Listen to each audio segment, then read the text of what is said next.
¿Sí? Sí, ya está. Listo. Vale. Entonces, creo que no voy a ocupar más de 20 minutos en esto. Acá están como los temas que yo planteé como lecciones o claves metodológicas en la presentación, ¿no? Hoy traje como un complemento a eso. Ay, no sé. Voy a bajar esto acá. Entonces, ¿en qué centré yo esas claves, ¿no? ¿Cuáles fueron las 5 claves que yo exploré en ese video? Primero, como en los estudios sobre conflicto armado y sobre violencias relacionadas en Colombia, cómo pesan los énfasis disciplinarios, es decir, las formaciones de base de esos investigadores e investigadoras y cómo, si hay posibilidades de una interdisciplinariedad, ¿no? En esos estudios sobre conflicto armado y violencias. Si se ocurre, en qué espacios ocurre, en qué escenarios.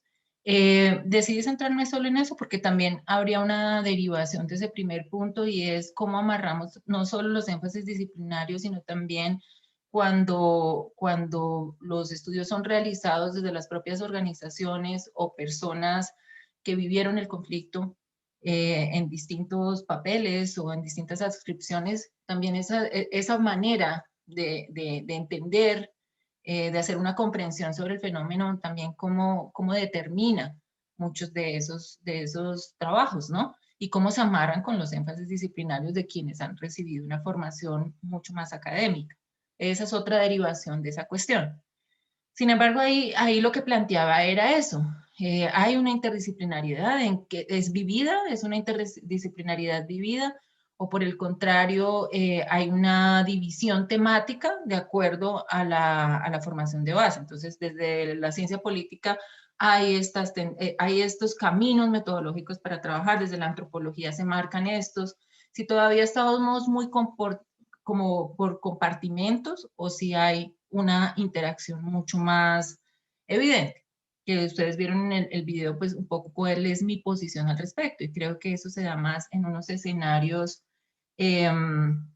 institucionales y eso ha sido pues como también parte de la riqueza de algunos escenarios transicionales, ¿no? Como esas tensiones entre disciplinas. Ese era un primer punto de la exposición. El segundo era más relacionado ya con el quehacer, ¿no? Y es una de las cuestiones o uno de los desafíos grandes cuando se trabajan sobre violencias, conflicto armado, estos rótulos también pueden a veces tener su propia historicidad, ¿no? Y es la delimitación de las escalas de análisis, ¿no? Cuando estamos trabajando en escalas muy micro, incluso biográficas, autobiográficas, y en qué momento o de qué maneras hay los saltos a unas escalas mucho más, como es característico también en muchos de los estudios sobre el conflicto armado, regionales, y cómo se hace ese salto a lo nacional, y un salto que aún parece mucho más desafiante es el paso a una comparación eh, con casos ocurridos, digamos, en otros Estado-nación, ¿no? Que eso también marca muchísimo los estudios.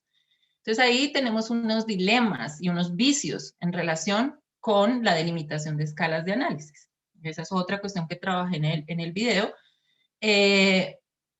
Aquí estoy solo dejando los puntos para hacerles recordar, y quien vio el video hace tiempo y no lo pudo ver para esta sesión, como muy a grandes rasgos esos rasgos que exploré y pues la idea es conversar sobre ellos, ¿no? En ese marco. Un tercer punto es cuando estamos trabajando en estos asuntos, sea desde academia, universidad, sea desde organizaciones, sea de instituciones, es la importancia de una predefinición o de una negociación, porque eso implica una negociación, una concertación del público receptor, ¿no? Y participante de esos procesos. Digamos que a veces partimos de supuestos de quiénes van a recibir nuestros trabajos o para quiénes los estamos haciendo, pero ese para quién muchas veces va transformándose en el camino o son supuestos que a veces carecen de un piso mucho más negociado, ¿no? A la hora de dirigir determinados productos de investigación, ¿sí? O de procesos también participativos. Y la escogencia de formatos, ¿no? Los dilemas y las transformaciones en esa escogencia de formatos. Si ustedes, solo voy a dar aquí un ejemplo para no abrir cada punto demasiado, pero una de las lecturas que yo envié, bueno, al fin no sé si quedó como de las necesarias de leer, de Jefferson Jaramillo sobre el libro La violencia en Colombia, ¿no? Y es, lo que me parece interesante es cómo en su momento, cuando salió en los años 60, y la vida posterior que tuvo los dos tomos de La violencia en Colombia fue de los libros más, pues en materia, en sociología, en esa etiqueta de sociología, más vendidos, reeditados hasta incluso hasta recientemente se han sacado nuevas ediciones de los dos tomos de La violencia en Colombia, edición de bolsillo, y ¿no? Es hasta gracioso eso, ¿no? Pero es porque hay un tipo de formato que se adecua a los tiempos, y ese fue para su momento una obra que marcó un hito, ¿no? Que marcó un hito de la sociología en el país, no solo por el tema, sino también por el tipo de producción, pero los tiempos van transformándose y la expansión de modalidades o de los tipos de narrativa también es un dilema a ser tratado cuando estamos tocando estos asuntos. Es, por ejemplo, el formato del libro, algo, o de un informe, por ejemplo, algo que va dirigido a qué público, es algo que se entre comillas, consume, no me gusta esa palabra, pero que se eh, va a apropiar mejor por determinados segmentos. ¿Qué pasa con las producciones audiovisuales sobre conflicto armado también? Que son acervos muy amplios, porque es una producción que viene desde esos otros distintos lugares, ¿no? No solo desde la academia universitaria, sino que tiene una vida mucho más amplia. Pero ¿cuál es digamos, ese acumulado a dónde nos lleva? Hay un acumulado con direcciones, un ejercicio democrático, simétrico, que genera una reflexión, que nos lleva a procesos de ciudadanía, o es una producción compulsiva también, ¿no? Entonces hay muchos dilemas en torno a la cuestión de las narrativas y de los tiempos y de los momentos históricos en este asunto que nos ocupa, que parece ser una cuestión, o sea, vinculada a nuestra propia constitución como Estado-Nación, ¿no? Algunos autores desde la historia, que trabajan siglo XIX, han dicho, recuerdo ahora el nombre de pila no, pero es una historiadora de apellido Rojas, que trabaja las guerras del siglo XIX, o incluso Margarita Sergi, que dicen como es que en realidad el Estado-Nación, la condición postcolonial de países latinoamericanos, específicamente de Colombia, está muy amarrada a dos ejes. Y esos dos ejes son, por un lado, la violencia, como amarrada a una cosa prácticamente identitaria, constitutiva, y por el otro lado la cuestión de ser un llamado país de regiones, ¿no? Entonces, eso tiene que ver con que ese amarre de esos dos ejes también nos lleva a un dilema sobre los tipos de narrativa que admite, ¿no?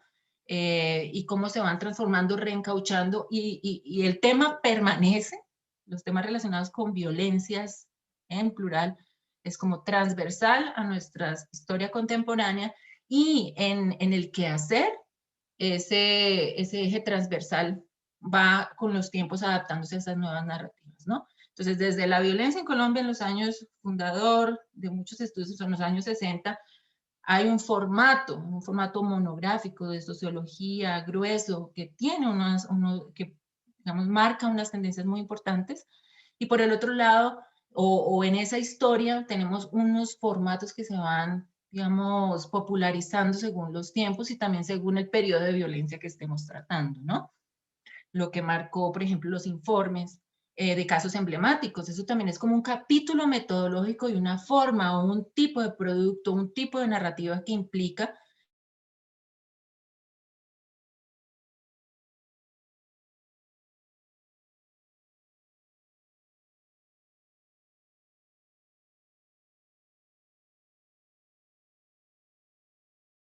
que también marca un periodo, ¿no? Principalmente de pero también el potencial en un sentido más que creo que todos estamos de acuerdo, y es como una transformación una transformación de ciertas formas de relación social en últimas, ¿no? Entonces, bueno, ahí va ese punto 3 que me abrió un poco. El cuarto que quise explorar en esa presentación es algo que me parece que uno debe preguntarse como investigador, investigadora o como alguien que está construyendo procesos de reflexión en torno a estas temáticas.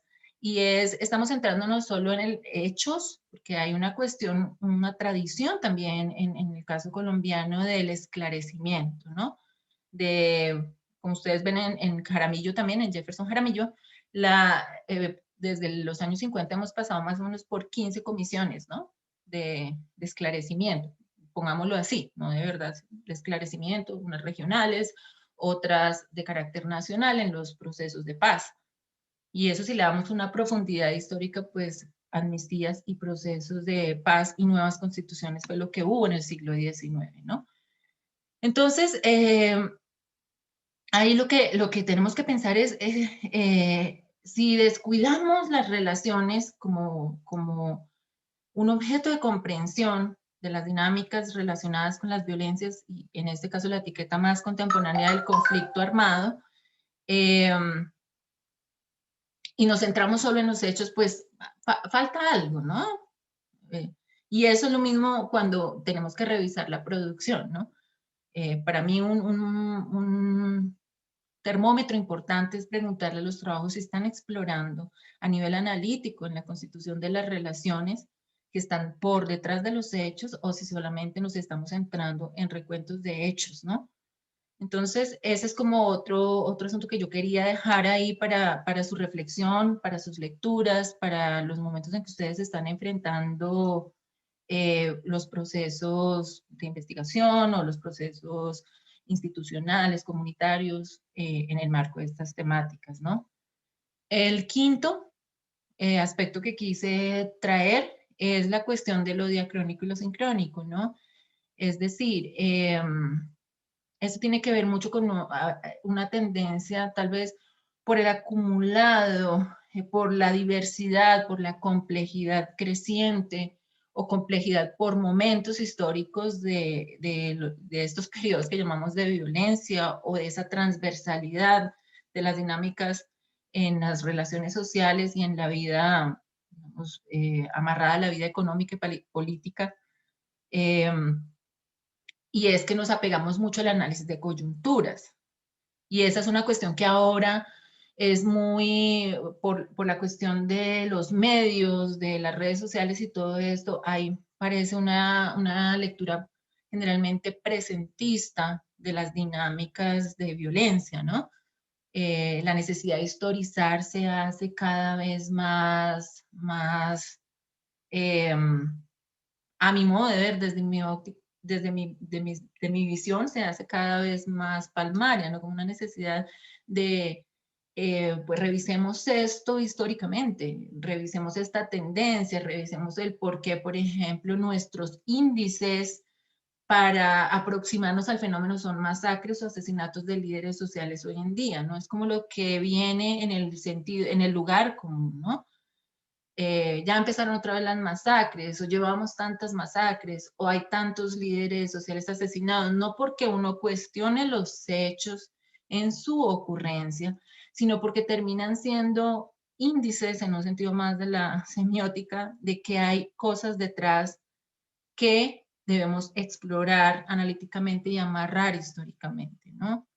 Eh, entonces, esta es como una invitación también. Cuidado con la coyunturitis, porque esa coyunturitis desprovista a veces de una comprensión de ciclos más amplios nos lleva a un exceso de presentismo, ¿no? Algunos habrán acuñado eso como un país sin memoria o que falta la memoria o que trabajamos muchos en las temáticas, pero por lados dispersos, y eso puede tener que ver, ¿no? Muchos trabajos, muchas tesis se hacen en este gran tema, pero que amarra, ¿no? ¿Qué es lo que junta? ¿Qué es lo que da una visión más comprensiva de ciclos probablemente? Entonces, es otro llamado de atención metodológico. Eh, para todos nosotros, pues también es una alerta para quienes hemos investigado en esa materia o incluso las personas que han dedicado una vida entera a estos asuntos, ¿no? Entonces, esas son como las claves que quise dar. Yo abro como a sus preguntas, a sus inquietudes y después puedo volver a algunas de las cosas que están en naranja, que fue más lo que agregué a esta clase, ¿no? Pero creo que dejo el espacio